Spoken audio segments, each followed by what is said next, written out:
اب اگر کوئی چاندی کی اور ہے تو صاف کریں گے تو چاندی بنے گی، سونا تو نہیں بنے گا،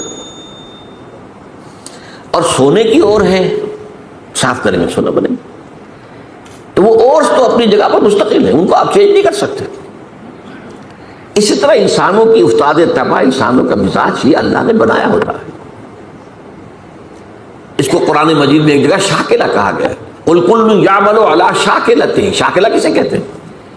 ہمارے مصری لوگ جو ہوتے ہیں جب کوئی شے ڈھالنی ہوتی ہے تو اس کے لیے پہلے پیٹرن بناتے ہیں، اسے پاٹرن کہتے ہیں، پاٹرن۔ تو مصری لوگ پاٹرن کہتے ہیں، جس میں پیٹرن ہے، سانچہ پہلے بناؤ گے تب اس میں اس دھات کو پگھلا کے ڈالو گے تو وہ اس کی شکل اختیار کر لے گا۔ وہ سانچہ جو ہے ہر شخص کی شخصیت کا سانچہ اللہ نے علیحدہ بنایا ہے۔ موٹی موٹی تقسیمیں یہ ہیں۔ ایک تقسیم وہ ہے کہ جو باصلاحیت لوگ ہوتے ہیں، ایک ہے عام آدمی جس کے اندر کوئی خاص صلاحیت ہے ہی نہیں، ان کے بارے میں تو میں کہا کرتا ہوں کہ وہ زندگی نہیں گزارتے بلکہ زندگی انہیں گزارتی ہے۔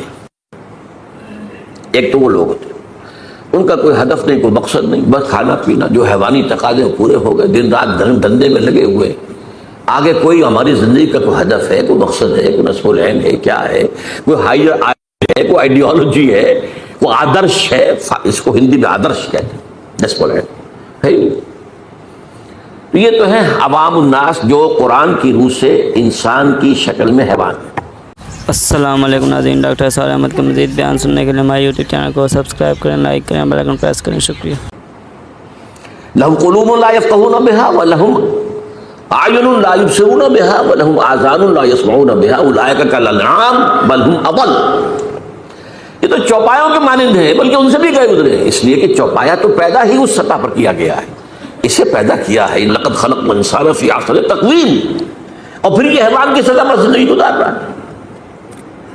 تو ایک جو ان میں صلاحیت کچھ ہے، اب اس میں سے دو طرح کے لوگ نکلے۔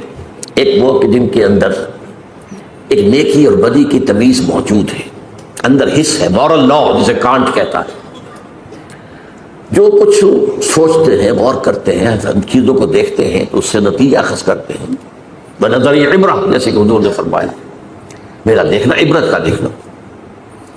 یہ لوگ وہ ہوتے ہیں کہ جو اپنی سلیم الفطرتی کی وجہ سے اور سلیم العقلی کی وجہ سے حقائق کائنات کے قریب پہنچ جاتے ہیں، یہ صدیقین ہوتے ہیں۔ یہ وہ لوگ ہوتے ہیں کہ ان کے کانوں میں کسی نبی کی آواز آئے گی تو فوراً لپک کر قبول کریں، نو ہیسیٹیشن واٹس ایور۔ کیوں کہ وہ تو وہی کہہ رہا ہے نبی جو ان کے اپنے دل میں ہے۔ دیکھنا تقریر کی لذت کے جو اس نے کہا، میں نے یہ جانا کہ گویا یہی میرے دل میں تھا، اس نے تو میرے دل کی بات کی ہے۔ ایک وہ لوگ ہوتے ہیں کہ جن کو ان چیزوں سے دلچسپی نہیں ہوتی، کھیل کود، یہ وہ، بھاگ دوڑ، کشتی، شکار، یہ وہ، اس میں لگے ہوئے۔ ان کے اندر کی فطرت کے اوپر ایک کرسٹ آ گیا ہوتا ہے، بہت سخت قسم کا، اوپر چھلکا کہیں کیا کہیں، کرسٹ۔ تو وہ ان حقائق کی طرف توجہ نہیں ہوتی۔ میں نے آپ کو بتایا تھا جدید سائیکالوجی میں پہلی قسم کے لوگ انٹروورٹس کہلاتے ہیں، دوسرے ایکسٹروورٹس کہلاتے ہیں۔ تو ان کو حقائق کی طرف دلچسپی نہیں، بظاہر سے دلچسپی ہے بس۔ یہ وہ لوگ ہوتے ہیں کہ جن کا یہ کرسٹ کسی جذباتی بات سے پھٹتا ہے، جیسے حمزہ کی مثال دی میں نے آپ کو۔ کنیز نے کہا کہ آج تو ابو جہل نے آپ کے بھتیجے کے ساتھ بہت برا سلوک کیا، اب 6 سال گزر گئے تھے، بھتیجے کی بات پر کبھی توجہ ہی نہیں کی، بھتیجا کہہ کیا رہا ہے یہ، حالانکہ انتہائی محبوب بھتیجا، انتہائی محبوب۔ بس اس کہنے کے اوپر گھر میں داخل نہیں ہوئے، سیدھے گئے، کمان ماری ہے دیکھ کر ابو جہل کے سر پر کہ تم نے میرے بھتیجے کے ساتھ یہ سلوک کیا، اور فوراً اچھا میں اس پر ایمان لایا، آؤ کرو مقابلہ۔ یہ اسلام کی کیفیت تھی، یہ حضرت عمر کی تھی۔ انہوں نے اپنی بہن میں جو عظیمت دیکھی کہ عمر چاہے ہمیں ہلاک کر دو، اب ہم اس دین کو چھوڑنے والے نہیں، چونک کر کھڑا ہو گیا، عمر یہ کیا ہے، یہ صنف نازک میں یہ عظیمت۔ تو یہ تو ہم گفتگو کر چکے ہیں۔ آج میں ایک اور اعتبار سے بات کر رہا ہوں، وہ یہ جو آیات میں نے آج پڑھی ہیں، ان میں انسانیت شناسی کا ایک اور پہلو سامنے آتا ہے، انسانوں کی شخصیتوں کی مختلف افتاد۔ اس میں خاص طور پر ذکر کروں گا، مولانا مودودی نے اپنے تفہیم القرآن کے مقدمے میں ایک بڑی اہم بات کہی، بہت اہم بات کہی، کہ قرآن مجید ایسی کتاب نہیں ہے جسے کوئی شخص اپنے اسٹڈی روم میں یا ڈرائنگ روم میں آرام سے بیٹھا ہوا وہ پڑھتا رہے، سمجھتا رہے، ڈکشنری دیکھ لی، یہ دیکھ لیا۔ یہ مینول آف ریولیوشن ہے، یہ انقلاب کا لائحہ عمل ہے. جب تک آپ اس انقلابی عمل میں شامل نہیں ہوں گے اس کی اصل حقیقت آپ پر منکشف ہی نہیں ہوگی.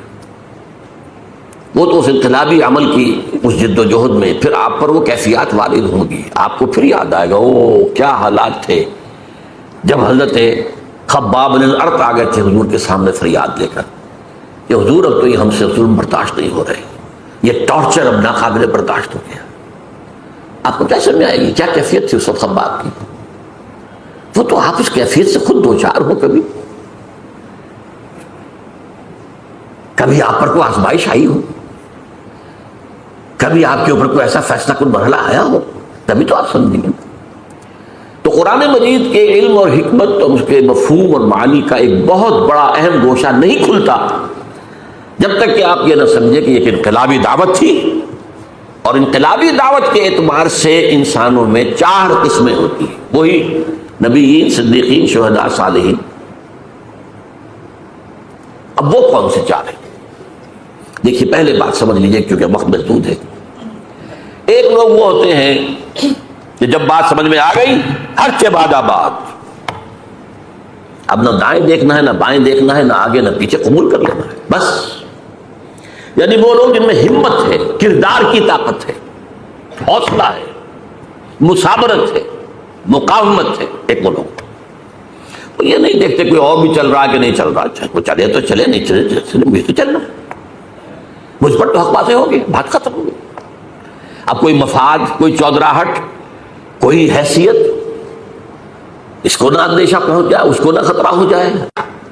جیسے وہ نجران کے عیسائیوں کا وفد آیا تھا تو 2 بھائی تھے ٹاپ کے، ان کے بڑے اسقف، تو وہ جب حضور نے مباہلے کا چیلنج دیا تو پھر بھاگ گئے، رات چلے گئے، ورنہ 70 افراد کا نجران کے وفد آیا تھا.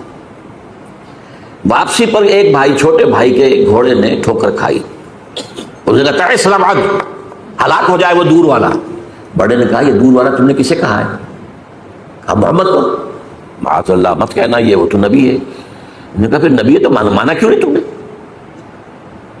کہنے لگے دیکھو ہمیں قیصر روم نے بڑی سہولتیں دے رکھی ہیں، بڑی مراعات دے رکھی ہیں، ہماری بڑی حیثیت ہے، اگر ہم اس کو مان لیں گے تو گئے ہم تو.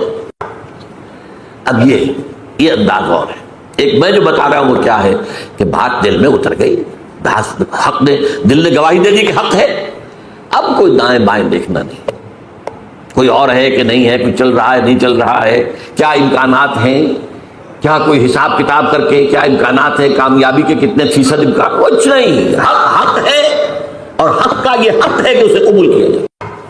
اور پھر ہر کے بعد آباد، یہ ہر کے بعد آباد جو کہتے ہیں کیا ہے؟ یہ اصل ایک شعر ہے. ہر کے بعد آباد ماں کشتی دراب انداختیں، ہم نے تو کشتی ڈال دی ہے، اب یہ کشتی ڈوبے گی تو ہم بھی ڈوبیں گے، یہ تیرے گی تو ہم تیریں گے. Total identification with a cause, کسی مقصد کے لیے، کسی نصب العین کے لیے ٹوٹل آئیڈینٹیفیکیشن، یہ ایک طرح کے لوگ. پھر دوسرے نمبر پر آتے ہیں جو حق سمجھ میں تو آ گیا، ویسے بھی ہمت میں بھی کچھ کبھی زیادہ نہیں، لیکن وہ دیکھتے ہیں ذرا کچھ اور بھی لوگ چلیں، کچھ ابھی تو یہ راستہ ہی پتہ نہیں کیسا آگے آنے والا ہے. اچھا 2-4 آدمی آگے چلتے نظر آئے تو حوصلہ ہو جاتا ہے کہ چل رہے ہیں اور بھی چل رہے ہیں. جیسے آپ کہتے ہیں انچارٹرڈ سیز، ایسے بھی سمندر ہوتے ہیں جن کے بارے میں پتہ نہیں ہوتا ادھر چٹانیں ہیں کیا ہے، وہ تو جو بنے ہوئے ہوتے ہیں ان کے نقشے، اسی کے مطابق جہاز چلتے ہیں، ادھر ادھر تو نہیں جائیں گے، کیا پتا زیر زمین جو ہے چٹانیں. تو آگے کیا ہے، کیا ہوگا، کیسے ہوگا، کچھ پتہ نہیں ہے. تو یہ لوگ ذرا جھجکتے ہیں، کھڑے رہتے ہیں، سوچتے ہیں. لیکن جب یہ السابقون الاولون جب پیش قدمی کر کے آگے بڑھ جاتے ہیں، اب ان کی بھی ہمت جو ہے آتی، بھائی ٹھیک ہے انہوں نے چھلانگ لگا دی، ہم بھی لگا دیں. لیکن ہوتے ہیں خلوص کے ساتھ، ان میں تھوڑی سی تاخیر تو ہو جاتی ہے، تھوڑا سا دائیں بائیں کی سوچ تو ہے، کچھ اور بھی ہوں، میرے دائیں بھی کوئی چلنے والا ہو، بائیں بھی چلنے والا ہو. جیسے جنگ میں آپ کو معلوم ہے ہمیشہ دیکھا جاتا ہے میرے دائیں بائیں کون ہے، یہ دائیں بائیں بھی مضبوط ہے کہ نہیں ہے، کمزور آدمی نہ کھڑا ہو. اس حوالے سے یہ ہیں وہ لوگ کہ جو پیروی کرتے ہیں ان اگلوں کی. ایک ہے حق کی پیروی، آگے کوئی نہیں نظر آ رہا لیکن حق ہے، قبول کیا بس.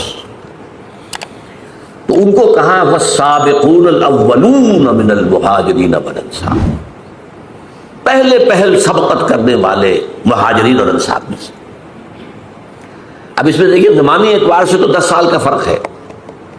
انصار میں پہلا مسلمان بھی جو ہے وہ مکے کے پہلے مسلمان کے 10 سال بعد ہی مان لایا، دعوت نہیں پہنچی تھی۔ وہ تو جو عام الحزن ہے 10واں سال حضور کا، جب بعثت کے بعد، اس کے بعد جو ہے وہ 7 آدمی خزرج کے ایمان لائے ہیں، پھر وہاں پر، لیکن پھر وہاں پر یہ دعوت جو ہے جنگل کی آگ کی طرح پھیل گئی۔ نتیجہ یہ ہے کہ یثرب کہلاتا تھا، اب وہ مدینہ النبی بن گیا، مدینہ بن گیا۔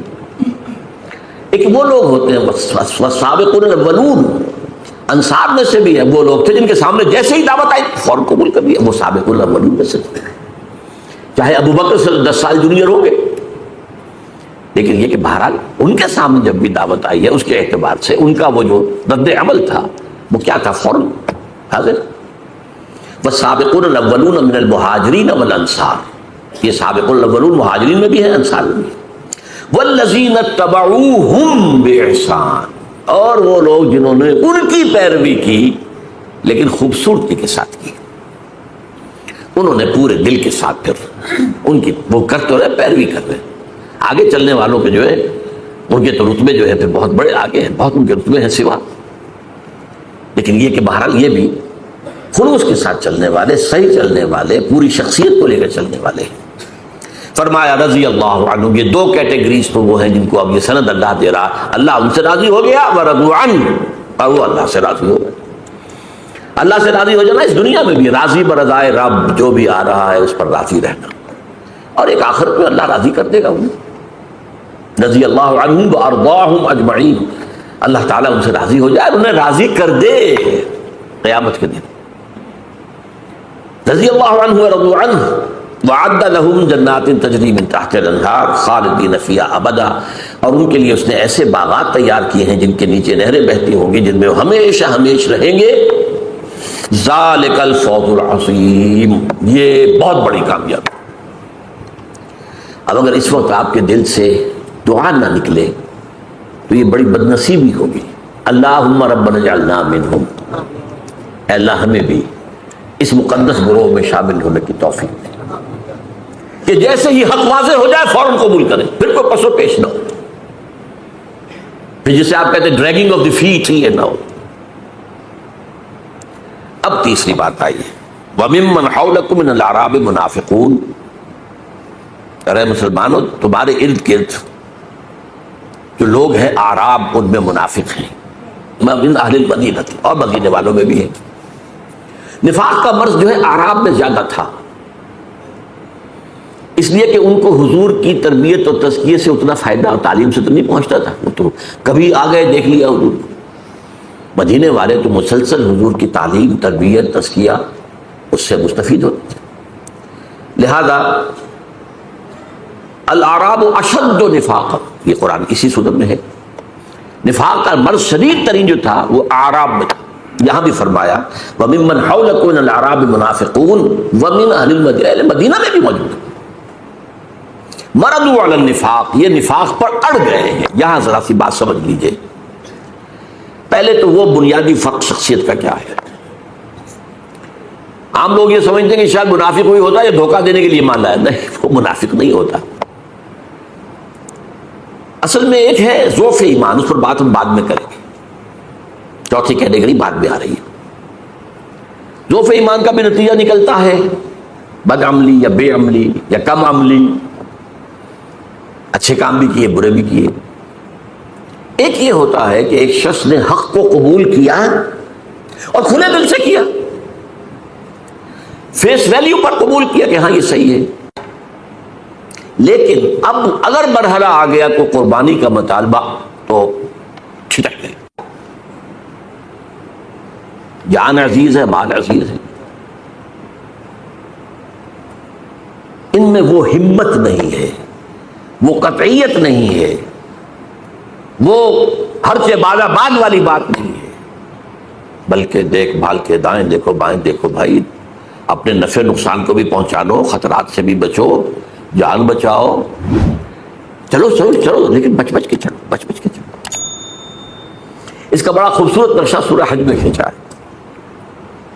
وَمِنَ النَّاسِ مَن يَعْبُدُ اللَّهَ عَلَى حَرْفٍ، لوگوں میں سے ایسے بھی ہیں جو کنارے کنارے اللہ کی بندگی کرنا چاہتے ہیں، مجدھار میں نہ جانا، بچ کر چلو۔ ایک وہ ہے تو بچا بچا کے نہ رکھ اسے، تیرا آئینہ ہے وہ آئینہ کہ شکست نہ ہو تو عزیز تر ہے نگاہ آئینہ ساز میں۔ اب یہاں سے اصل میں اس کو قرآن کہتا ہے مرض، بیماری۔ نفاق کے پھر مراحل ہیں۔ پہلا مرحلہ تو کیا ہوتا ہے کہ انسان سے کوتاہی ہو گئی اور اس کے بعد جھوٹا بہانہ بنا دیا، نفاق شروع ہو گیا۔ اگر کوتاہی ہوئی اور مان لیا تو یہ نفاق نہیں ہے۔ مان لیا، توبہ کی، حضور کی خدمت میں بھی حاضر ہو گئے، حضور میں اعتراف کرتا ہوں مجھ سے کوتاہی ہوئی ہے، میرے لیے اللہ سے دعا کیجیے، استغفار کیجیے، یہ نفاق نہیں ہے، یہ ضعف ایمان ہے، وہ جو میں عرض کر رہا ہوں کہ فورتھ کیٹیگری۔ لیکن جب جھوٹ بولا نفاق شروع ہوئے۔ اور جیسے ٹی بی کے بارے میں مشہور تھا کسی زمانے میں، 3 سٹیجز، فرسٹ، سیکنڈ، تھرڈ میں آ گئی تو کوئی توقع ہی نہیں بچنے کی۔ اسی طرح اس کی بھی 3 سٹیجز ہیں۔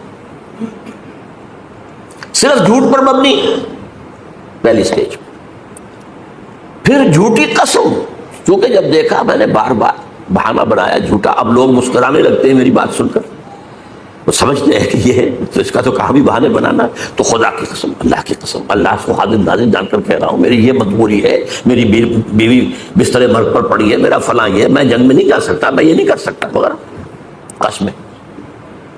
اتخذوا ایمانہم جنۃ، انہوں نے اپنی قسموں کو ڈھال بنا لیا۔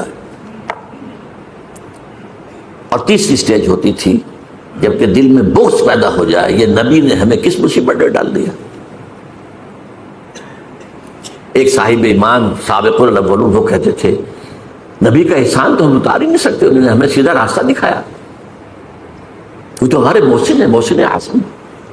اب یہ کیا کہتے ہیں ہمیں کس مصیبت میں ڈال دیا اس محمد نے آ کر صلی اللہ علیہ وسلم، خطرے ہی خطرے۔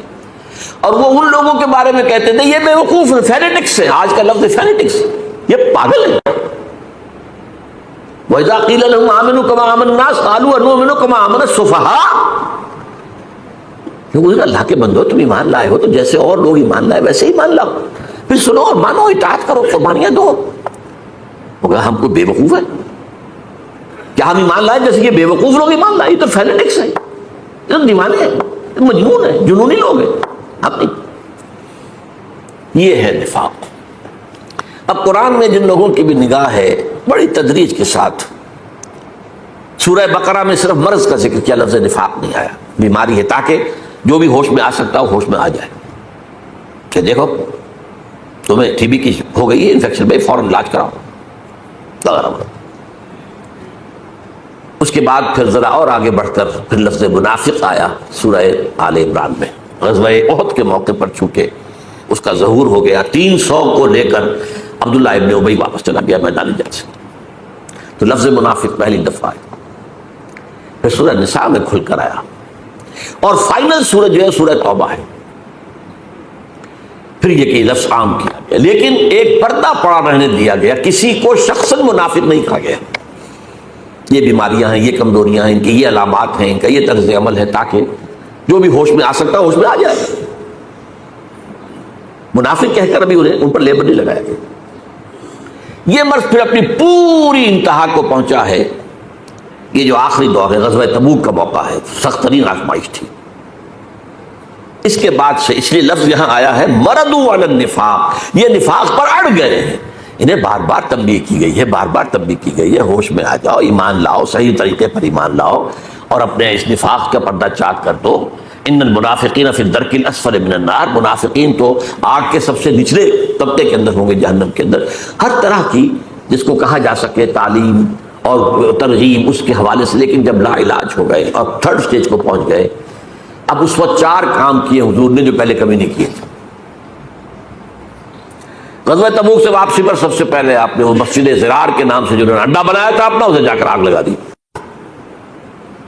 اس سے پہلے حضور نے ایک مصلحت کو سامنے رکھا کہ یہ منافقین اوس اور خزرج میں سے ہیں، کوئی قبائلی عصبیت بھڑک اٹھتی ہے ان کے خلاف اگر ہم نے کوئی اقدام کیا، ابھی وہ قبائلی عصبیت لوگوں کے دلوں سے بالکل نکلی نہیں ہے، جو سردار تھا منافقین کا ابی، عبداللہ ابن ابی، وہ خزرج کا سردار تھا اور اسے بادشاہ بنانے کا فیصلہ ہو گیا تھا. تاج تیار ہو چکا تھا سونے کا، آج کوشش باقی تھی کہ حضور تشریف لے، بے تاج بادشاہ آ گیا تو اس کا تو سارے خواب درہم برہم ہو گئے. تو بدترین منافق وہی تھا، اسے بھی کبھی منافق نہیں کہا. اس کے بھی جنازے کی نماز پڑھا دی، بلکہ اس کے لیے اپنا کرتا بھی دے دیا، اس لیے کہ اس کا بیٹا جو تھا عبداللہ ابن ابی، وہ بہت نیک صالح نوجوان تھا. وہ آیا ہے کہ میرے والد کا انتقال ہو گیا، حضور اپنا کرتا عنایت فرما دیں، میں اس میں اس کو کفن دے دوں. آپ نے کرتا دے دیا. حضرت عمر نے کہا ابھی کیا کر رہے ہیں اس منافقین کے سردار کو؟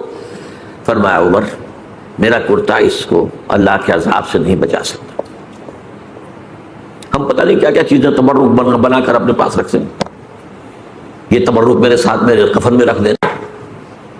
حضور کے کرتے سے زیادہ تبرک والی شے کوئی ہو سکتی تھی؟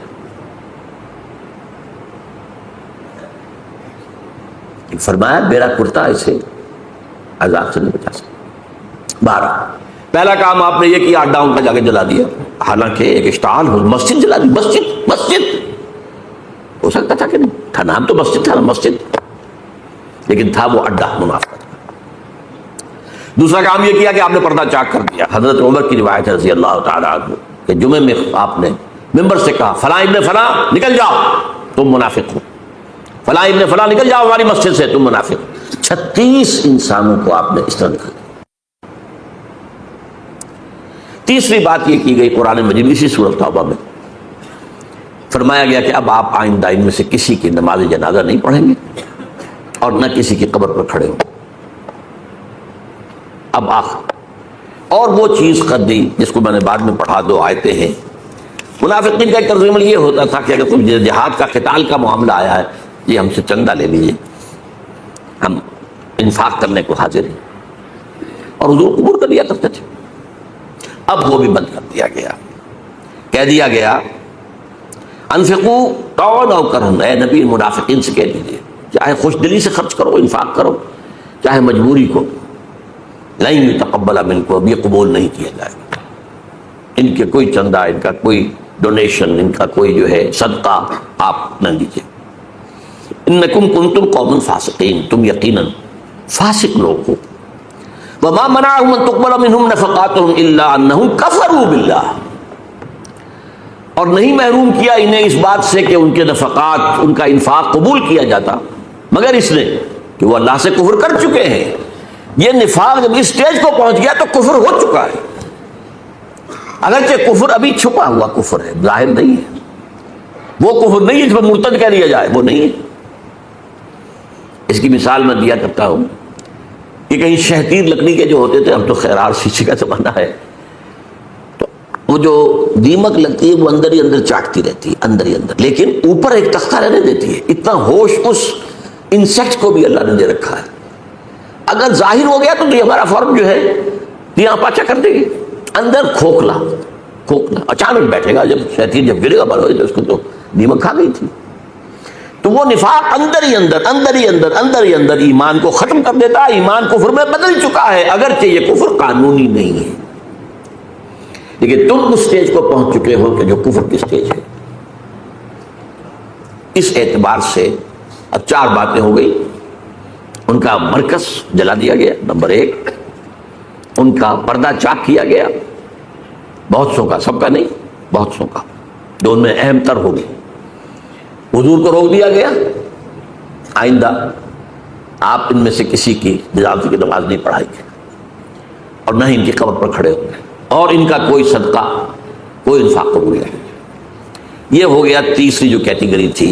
وَمِمَّنْ حَوْلَكُم مِّنَ الْأَعْرَابِ مُنَافِقُونَ وَمِنْ أَهْلِ الْمَدِينَةِ مَرَدُوا عَلَى النِّفَاقِ نَحْنُ نَعْلَمُهُمْ سَنُعَذِّبُهُمْ مَرَّتَيْنِ، ہم انہیں 2 مرتبہ عذاب دیں گے. ثُمَّ يُرَدُّونَ إِلَىٰ عَذَابٍ عَظِيمٍ، اور پھر وہ بڑے عذاب میں ڈال دیے جائیں گے. آخرت کا عذاب بڑا ہے، اس سے پہلے برزخ کا عذاب ہے، اس سے پہلے دنیا میں بھی عذاب ہے. جو پردہ چاک ہوا، جو رسوائی ہوئی، یہ ساری کی ساری چیزیں ان کے لیے عذاب کے درجے میں تھی کہ نہیں تھی. اب چوتھی بات آ رہی ہے، وہ آخرون. یہ اصل میں 2 انتہائی چیزیں تو آ چکی ہیں. 2 اوپر السابقون الاولون من المہاجرین والانصار، سب سے نیچے منافقین، درمیان میں ایک طبقہ ہے. وآخرون اعترفوا بذنوبہم، اور کچھ لوگ وہ ہیں جو اپنے گناہوں کا اعتراف کرتے ہیں، اپنی کوتاہی کا۔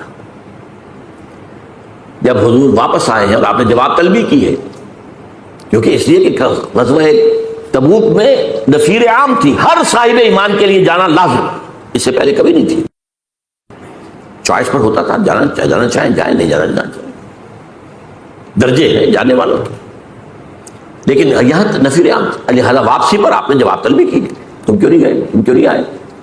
اب منافق قسم کھاتا تھا، جھوٹ بولتا تھا، انہوں نے کہا ٹھیک ہے، قرآن مجید نے بھی کہا دفع کیجیے انہیں، عارض عنہم، اعراض کیجیے۔ آپ کو پتا تھا کہ جھوٹ بول رہا ہے، آپ سے کہیں چھپی ہونے والی بات تھی؟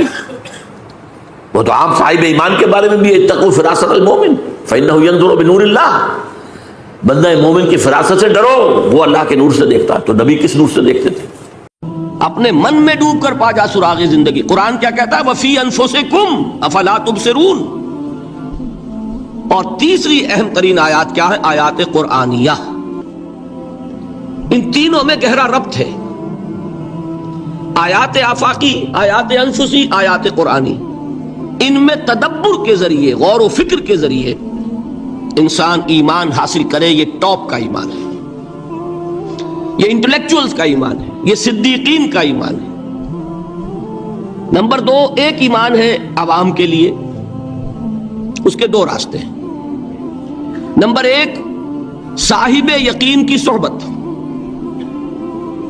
جس کے اندر یہ ایمان پیدا ہو چکا ہو، آپ اس کے قریب رہیے، اگر بھٹی کے سامنے بیٹھیں گے حرارت پہنچے گی، اگر آپ برف کی سل کے قریب ہوں گے ٹھنڈ پہنچے گی۔